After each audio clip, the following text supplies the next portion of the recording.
That's what we produce. And we grow not just the whites, like the muscatel, we also grow other whites like Fernão Pires, Vital, Larinto, Chardonnay, but also we grow reds, and you know, we are big red lovers, and we drink a lot of reds. They match well our food, our cuisine, and we also export a lot of reds. And the main grape varieties are Castelão, Aragonês, Garriga Nacional, and we started to plant a couple of years ago, about 20 years ago, Cabernet Sauvignon, Shiraz, Merlot, etc. So the idea is to combine our grapes with the ones that are known worldwide. It's very interesting because today people write about what's really autochthonous to a country, and it's difficult more than ever to determine many times the origin of a grape variety, since now with globalization and with the new world producing wine as well for now many years. Now it's becoming difficult more and more to really determine the origin of the grape variety. But in Portugal, just so that you, it's really amazing, so that you are informed that we have more than 300 grape varieties that are just Portuguese grape varieties, autochthonous to the country. And this, of course, has to do with the traditions. We are wine producers since the Romans were here, so we kept a lot of our grape varieties, and that's why we have a huge patrimony that's quite interesting for people that love wine. So we are never bored, let's say so. So and when you travel, many times you taste always the same grape varieties. For example, I've visited California many times, and of course it's amazing what they do, and they have amazing wines, but it's always the same. So they have Cabernet, they have Chardonnay, now Pinot due to the movie, and that's more about it. And here you get different grape varieties if you want every day, and that's what's interesting about the Portuguese production and the Portuguese wines. Of course, we are always limited to our size, and that's why many times people say we don't see a lot of Portuguese wines abroad, and it doesn't amaze me because we are a small producing country. Just if you look at the size, just if you compare ourselves with Spain produces much more what we will ever be able to produce.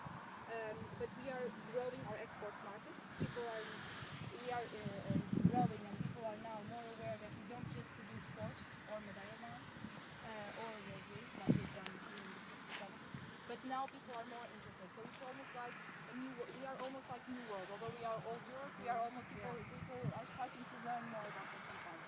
But it's impossible to be everywhere, and especially due to these new buyers. Like for example, we are exporting to China, and these are markets that really absorb a lot of the production. But then we don't have enough quantity to be everywhere. So it's really one of the reasons why people don't get to see a lot of Portuguese wines, because we are always limited to the quantity we are able to produce. And in our case, we still sell a lot of our production locally. So we still work locally with our local hotels, local supermarkets, local restaurants. So that's what we do. Raise the price and quantity. It's a very competitive market, and if we grow the price, we don't sell. Unfortunately, the producer is the one that, if you see one of my bottles, or 2.5. So yeah, but that's if we grow the prices, then another producer will start supplying. Yeah. In some hotels, we are talking about 5-star of course, hotels. Locally, that's one of the advantages coming to the region and visiting the region. If you go to local restaurants, they usually double the price. So a bottle that costs €2.50, usually they just charge €5 in a restaurant, which is a very good price, €5-6. But of course, if you go to Lisbon, that's a different market. Well, it's a shame for you because you sell €3. It's that's the same thing with everybody that produces. Just think about, for example, just so that you have an idea, who produces grapes just to sell the grapes, not to produce wine. They like, let's say 2013, the average price was about 40 cents per kilo, and that's a good price. Sometimes they already paid 30 cents per kilo. So imagine. Yeah. It's like the fruit and everything. It's iPhone. Shy. It's the same. Most It's of the one who produce it. yeah. It's a shame for people who really work, not the buyers. Yeah. But that's the problem is the chain. Until it arrives somewhere, you have many. For example, if we sell in the UK, we sell to an importer, distributor, and then he sells to different chains Yeah, of of course. supermarkets, and then this Those chain of supermarkets sells to their buyers. So it's like, you know, Yeah. I don't know. And everyone. Work by hand or I'm with exclusive, I don't- tractor and all? so here Other is machines. hand pick, but when we need the tractors, they can come into the property Yeah, and they can help to for example, they will start now mix the branches into the soil, but Yes, I picking know. it's hand pick. What about the green works, about leaves when you pick down and... Everything goes into the soil. Yes, I know, but do you work with hand or So with machines? here everything is handmade, but Everything from start to the end. start to the end. Also, but we can have, if we need to, for example, last year we had, it was a very difficult time to harvest because while we were harvesting we had no rain from May up to September, and then while we were harvesting it started to rain. So we had to interrupt for 15 days the harvesting season, or the harvesting, the work.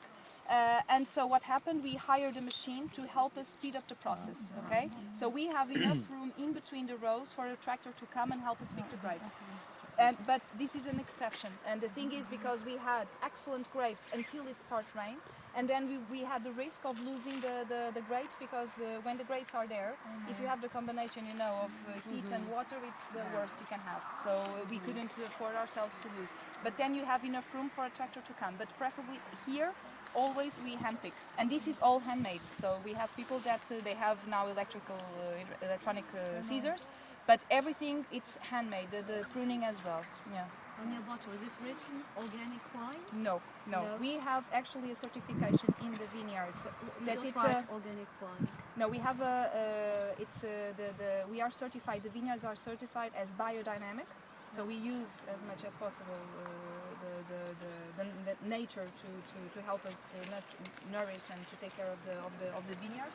But in our labels, it's not certified as biological or organic wine. Why? Because for that, this is a big discussion.